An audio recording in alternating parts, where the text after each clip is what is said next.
नमः पार्वती पति, हर हर महादेव। आप सभी बहनों को हरतालिका तीज व्रत की ढेर सारी शुभकामनाएं।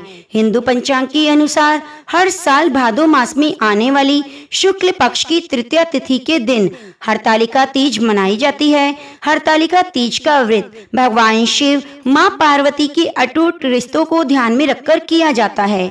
इस दिन महिलाएं 16 श्रृंगार करके पूजा करती हैं और अखंड सौभाग्य का आशीर्वाद प्राप्त करती हैं। इसके बाद हरतालिका तीज की कथा सुनती हैं। हरतालिका तीज की कथा सुनने और पढ़ने मात्र से भगवान शिव, मां पार्वती का आशीर्वाद मिल जाता है। यह कथा बहुत ही पवित्र मानी जाती है, इसे अवश्य ही सुनना चाहिए। हरतालिका तीज के व्रत से जुड़ी मान्यता है कि तीज का व्रत करने वाली स्त्रियां पार्वती जी के समान ही सुख पूर्वक पति रमण करके शिवलोक को जाती हैं। सौभाग्यवती स्त्रियां अपने सुहाग को अखंड बनाए रखने और अविवाहित युवतियां अपने मन की अनुसार वर पाने के लिए हरतालिका तीज का व्रत करती हैं। प्रिय बहनों, हम सब मिलकर भगवान शिव और मां पार्वती के चरणों का ध्यान करके भगवान शिव की स्तुति करके कथा का शुभ आरंभ करते हैं, जिनकी दिव्य केशों पर आंख के पुष्पों की माला सुशोभित देती है, जिन भगवान शंकर के मस्तक पर चंद्र और गले में मुंडों की माला है, जो माता पार्वती दिव्य वस्त्रों और भगवान शंकर दिगंबर वेश धारण किए हैं, उन भवानी शंकर को मैं नमस्कार करती हूँ। एक बार कैलाश पर्वत के सुंदर शिखर पर माँ पार्वती जी ने महादेव जी से पूछा, महेश्वर, मुझसे आपने वह गुप्त से गुप्त बातें बताई जो सभी के लिए सरल और महान फल देने वाली हैं। हे नाथ, यदि आप मुझसे प्रसन्न हैं तो आप मुझे दर्शन दें। हे जगन्नाथ, आप यदि मध्य और अंत रहित हैं, आपकी माया का कोई पार नहीं। आपको मैंने किसी भांति प्राप्त किया, कौन से व्रत, तप और दान के पुण्य फल से आप मुझको मिले।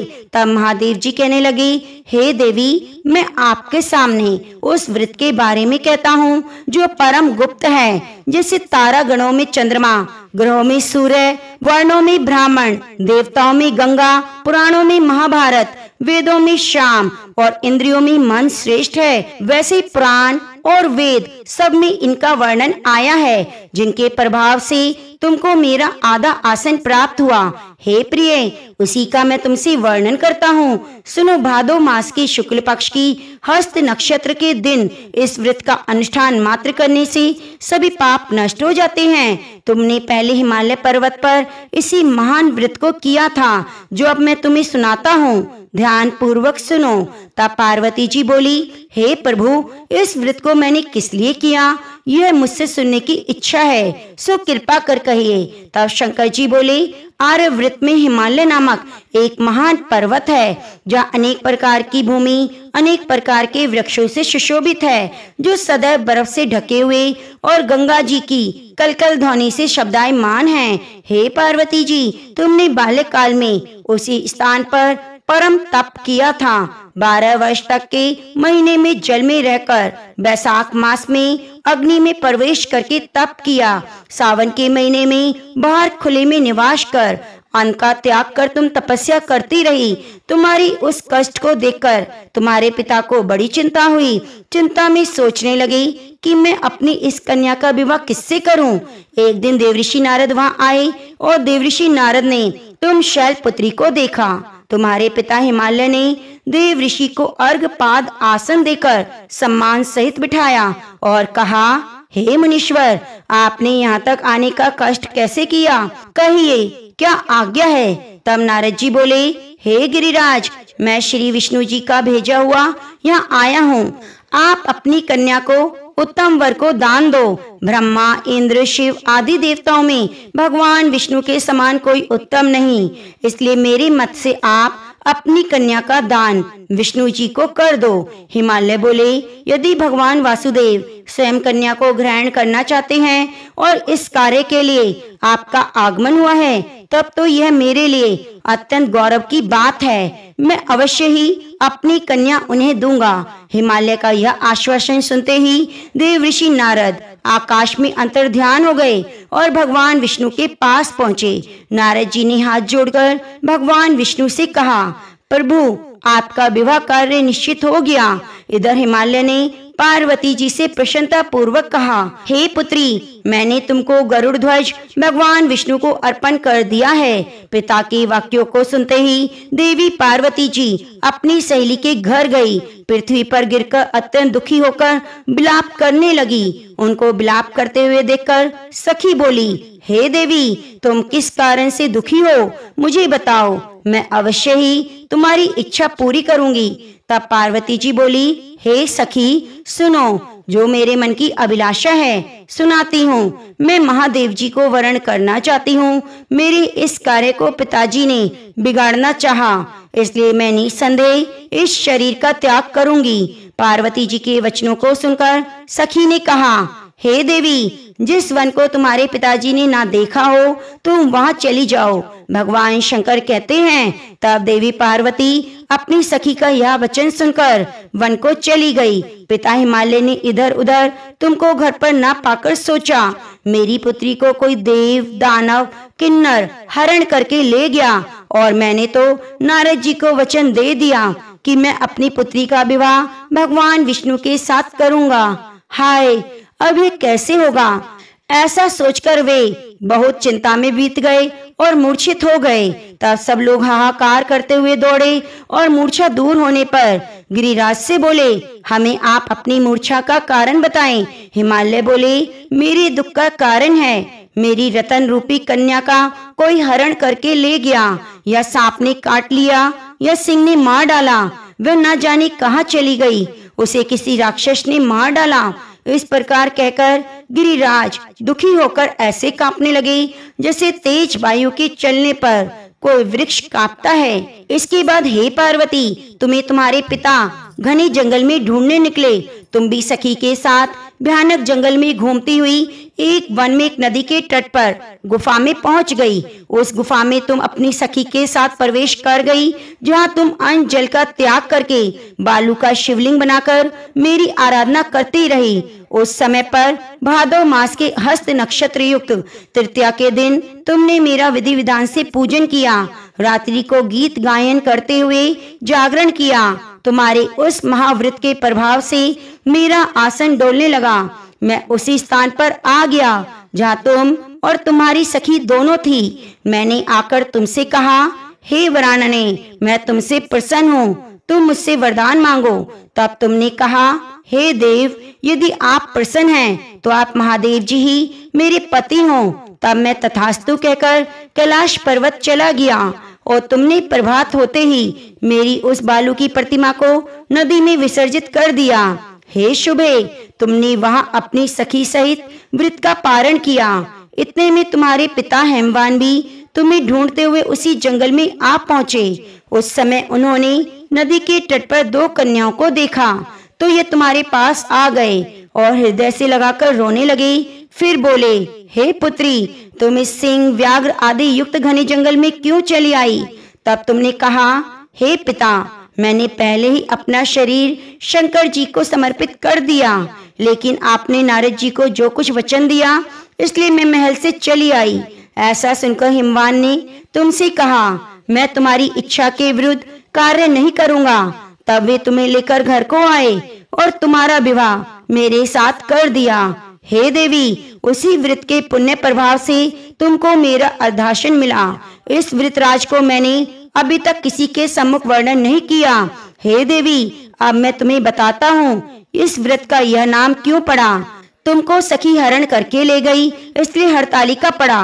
पार्वती जी बोली, हे स्वामी, आपने इस व्रतराज का नाम तो बता दिया, लेकिन इसकी विधि और फल बताएं कि करने से किस फल की प्राप्ति होती है। तब भगवान शंकर बोले, सौभाग्य की इच्छा रखने वाली महिलाओं को यह व्रत पूरे विधान से करना चाहिए। व्रत में केले के खंबे के मंडप बनाकर बंधन वारों से सुशोभित करें। तरह तरह के रंगों से युक्त रेशमी वस्त्रों की चांदनी ऊपर तान दें। चंदन युक्त सुगंधित द्रव्यों का लेपन करें। महिलाएं एकत्रित हों, शंख, भेरी, मृदंग, घंटे, घड़ियाल आदि बजाएं। हे कल्याण स्वरूप शिव, हे मंगल रूप शिव, हे मंगल रूप महेश्वरी, हे शिवे, सब कामनाओं को देने वाली देवी कल्याण रूप, आपको नमस्कार है। कल्याण स्वरूप माता पार्वती हम आपको नमस्कार करते हैं। भगवान शंकर को सदैव नमस्कार है। हे ब्रह्म स्वरूपिणी, जगत का पालन करनी माँ, आपको नमस्कार है। हे सिंह वाहिनी, सांसारिक भय से व्याकुल हूँ, आप मेरी रक्षा करें। हे महेश्वरी, मैंने इसी अभिलाषा से आपका पूजन किया। हे देवी, आप मेरे ऊपर प्रसन्न हो, मुझे अखंड सौभाग्य दें। इस प्रकार शब्दों द्वारा उमा सहित शंकर भगवान का पूजन करें। विधि पूर्वक कथा सुनकर गो, वस्त्र, आभूषण आदि ब्राह्मणों को दान करें। इस प्रकार से व्रत करने से सभी पाप नष्ट हो जाते हैं और मनवांछित फल की प्राप्ति होती है। अब आइए सुनते हैं विघ्नहर्ता गणेश भगवान की कथा, क्योंकि माँ पार्वती की कथा गणेश भगवान की कथा के बिना अधूरी है। एक गांव में एक डोकरी रहती थी, मतलब कि वह एक वृद्ध औरत थी। उसकी बहू थोड़ी सी पागल जैसी बावली थी। उसे भूख बिल्कुल भी सहन नहीं होती। वह रोज सुबह उठकर सबसे पहले खाना खाती, फिर दूसरे काम करती, जैसे झाड़ू, साफ सफाई, जो भी घर का काम होता वह खाने के बाद ही करती। एक दिन उनके यहाँ पूजा होनी थी और पूजा के लिए खाना बनाना था। तो वृद्धा ने सोचा, यह तो सुबह उठकर सबसे पहले खाओ खाओ करेगी और सारा खाना खा डालेगी। तो वृद्धा ने एक उपाय सोचा कि पहले के समय में कुएं से पानी भरकर लाते थे। तो वृद्धा ने क्या किया कि उसने पानी के मटके के नीचे एक छोटा सा छेद कर दिया और बहू से कहा, आज पूजा है, तू सुबह से खाओ खाओ मत करियो, तू पहले पानी भर ला, फिर कुछ खा लियो। बहू ने सास से कहा, ठीक है माँ जी।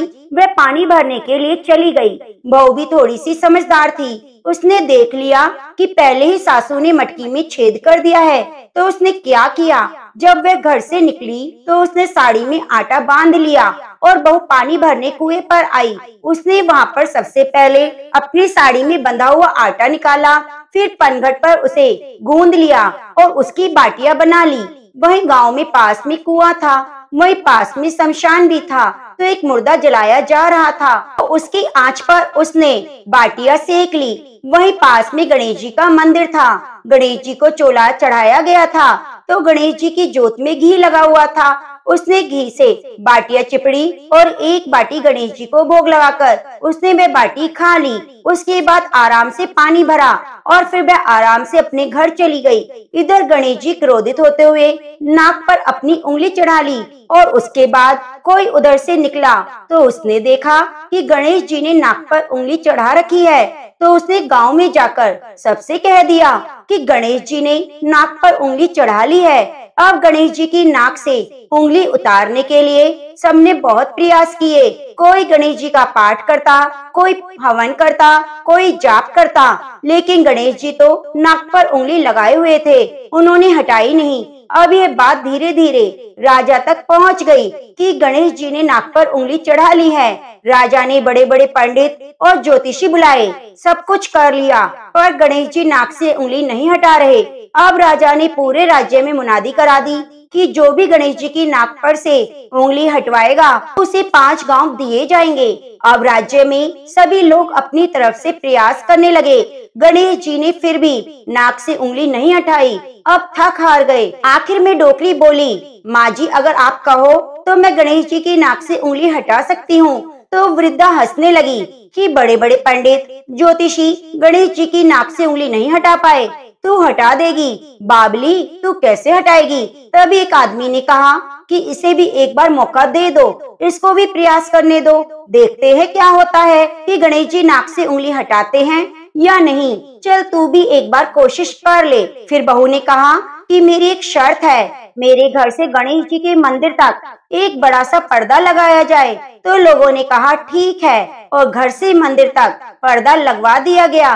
तो उसके घर से लेकर मंदिर तक पर्दा लग गया। अब बहू ने क्या किया, अब वह घर से निकली तो उसने सबसे पहले घाघरे में, यानी जो कपड़े का अंदर का पेटीकोट होता है, उसमें कपड़े धोने का सोटा जिससे हम कपड़े धोते हैं वह ले लिया और छिपकर मंदिर में गई।